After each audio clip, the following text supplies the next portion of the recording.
എല്ലാവർക്കും സുഖമല്ലേ? ഇന്നൊരു നാടൻ ഒഴിച്ചുകൂട്ടാനാണ് കേട്ടാ ഇന്നത്തെ സ്പെഷ്യൽ. ഈ ഒഴിച്ചുകൂട്ടാൻ ചോറിനും എല്ലാ തരം ബ്രേക്ക്ഫാസ്റ്റിനും ഒരുപോലെ ഉപയോഗിക്കാനും പറ്റും. ആദ്യം നമുക്ക് 2-3 സാധനങ്ങൾ വറുത്തെടുക്കാം. 1 ടേബിൾ സ്പൂൺ അരി നല്ലോണം ഒന്ന് ചൂടാവട്ടെ.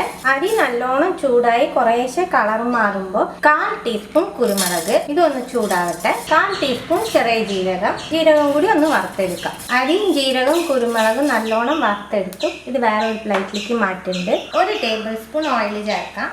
10 ചെറിയ ഉള്ളി, ചെറിയ കഷ്ണം ഇഞ്ചി, 6 വെളുത്തുള്ളിയുടെ അല്ലി, ഇതൊക്കെ ഒന്ന് സോഫ്റ്റ് ആക്കി എടുക്കാം. 4 ചുവന്ന മുളക്. ഉള്ളി നല്ലോണം സോഫ്റ്റ് ആയതിന്റെ ശേഷമാണ് കേട്ടാ ചുവന്ന മുളക് ചേർത്തേക്കുന്നത്. കുറച്ച് വേപ്പില്ല, മുളകും കൂടി ഒന്ന് ചൂടാവട്ടെ. 1/4 കപ്പ് ചിരകിയ നാളികേരം വല്ലാണ്ട് ബ്രൗൺ കളറൊന്നും ആവണ്ട, എന്നാൽ കുറേശ്ശെ ചൂടാവും വേണം. ആ രീതിയിൽ റെഡിയാക്കി എടുത്താൽ മതി. നാളികേരം നല്ലോണം ചൂടാവുമ്പോൾ 1/4 ടീസ്പൂൺ മഞ്ഞൾപ്പൊടി ഒന്ന് മിക്സ് ചെയ്ത് കൊടുക്കാം. 1 ടീസ്പൂൺ മല്ലിപ്പൊടി നല്ലോണം ഒന്ന് മിക്സ് ചെയ്തിട്ട് നേരത്തെ വറുത്ത അരിയും കുരുമുളകും ജീരകവും ഇതിലേക്ക് തന്നെ ചേർക്കുന്നുണ്ട്. ഒന്നും കൂടി മിക്സ് ചെയ്തിട്ട് ഫ്ലെയിം ഓഫാക്കി ഈ മിക്സ് തണുത്തതിന് ശേഷം ആവശ്യത്തിന് വെള്ളം ചേർത്ത് നല്ല ഫൈനായിട്ട് അരച്ചെടുക്കണം. 1/4 കപ്പ് ചെറുപയർ എടുത്ത് കുറേശ്ശെ മുളപ്പിച്ച് വെച്ചേക്കണതാണ് കേട്ടോ. നിങ്ങൾക്ക് മുള കൂടുതൽ വേണമെന്നുണ്ടെങ്കിൽ കൂടുതലാക്കാൻ നല്ല സ്വാദ് ഉണ്ടാവും. ഇനി നമുക്ക് ഈ പയർ വേവിച്ചെടുക്കാം. മുളപ്പിച്ച പയറായാലും കുക്കറിൽ വേവിക്കേണ്ട, പാത്രത്തിൽ തന്നെ നമുക്ക് വേവിച്ചെടുക്കാം. പയർ വേവാനുള്ള വെള്ളം ചേർത്തെടുക്കുന്നത്. 1/4 ടീസ്പൂൺ മഞ്ഞൾപ്പൊടി ചേർക്കാം. മിക്സ് ചെയ്ത് കൊടുത്ത് ഇത് വേവിച്ചെടുക്കാം.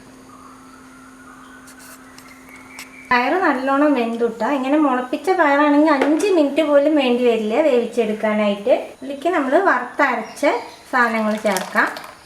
അരയ്ക്കുമ്പോൾ നല്ല ഫൈനായിട്ട് അരയ്ക്കുക കേട്ടോ. ജാറ് കഴുകി വെള്ളം ആഡ് ചെയ്യാം. കൂട്ടാൻ ആവശ്യമായിട്ടുള്ള ഉപ്പ് ചേർക്കുന്നുണ്ട്. ഒക്കെ മിക്സ് ചെയ്ത് കൊടുത്ത് കൂട്ടാൻ നല്ലോണം വെട്ടി തിളച്ചോട്ടെ കേട്ടോ. കൂട്ടാൻ നല്ലോണം വെട്ടി തിളച്ചോട്ടാ. തിളയ്ക്കാൻ വെക്കണില്ല, ആ സമയത്ത് കുറച്ച് ചാറ് കൂടുതൽ വെച്ചോളൂ കേട്ടോ. എന്താന്ന് വെച്ചാൽ നമ്മൾ അരി ചെറിയ ഉള്ളിയൊക്കെ വറുത്തരച്ചേക്കാണ്. ഇപ്പോൾ കൂട്ടാന് നല്ല കൊഴുപ്പ് കിട്ടും. തിളച്ച് വരുമ്പോൾ നമുക്ക് പാകമായിട്ടുണ്ടാവും കൂട്ടാൻ. നമുക്ക് കൂട്ടാൻ വറുത്തിടാം. പാനിലേക്ക് 1 ടേബിൾ സ്പൂൺ വെളിച്ചെണ്ണ ചേർക്കുന്നുണ്ട്. 1/2 ടീസ്പൂൺ കടുക്, 1/4 ടീസ്പൂൺ ചെറിയ ജീരകം, 1/4 ടീസ്പൂൺ കായപ്പൊടി, 5-6 ചെറിയ ഉള്ളി നീളനെ മുറിച്ചത്, 2 ചുവന്ന മുളക്, കുറച്ച് വേപ്പില. ഉള്ളി ഒന്ന് കളർ മാറട്ടെ. ഉള്ളി നല്ലോണം കളർ മാറുമ്പോൾ ഇതിലേക്ക് 2 തക്കാളി ചേർക്കുന്നുണ്ട്. തക്കാളി വെന്ത് കുഴഞ്ഞു കൊണ്ട എന്നാൽ ഒന്ന് സോഫ്റ്റാക്കി എടുക്കും വേണം. ആ രീതിയിൽ റെഡിയാക്കി എടുക്കാം. തക്കാളി നല്ലോണം സോഫ്റ്റായി കൂട്ടാനിലേക്ക് ചേർത്ത് കൊടുക്കാം.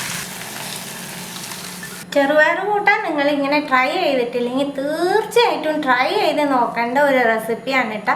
അത്രയ്ക്ക് സ്വാദുണ്ടാവും. സാധാരണ രീതിയിൽ നമ്മൾ ചെറുപയർ കൂട്ടാൻ ഉണ്ടാക്കണേക്കാട്ടിലും സ്വാദാണ്. ട്രൈ ചെയ്ത് നോക്കുക. ട്രൈ ചെയ്ത് നിങ്ങളുടെ ഫീഡ്ബാക്കൊക്കെ അറിയിക്കുക. പുതിയൊരു റെസിപ്പി ആയിട്ട് അടുത്ത വീഡിയോയിൽ കാണാം. See you. Bye.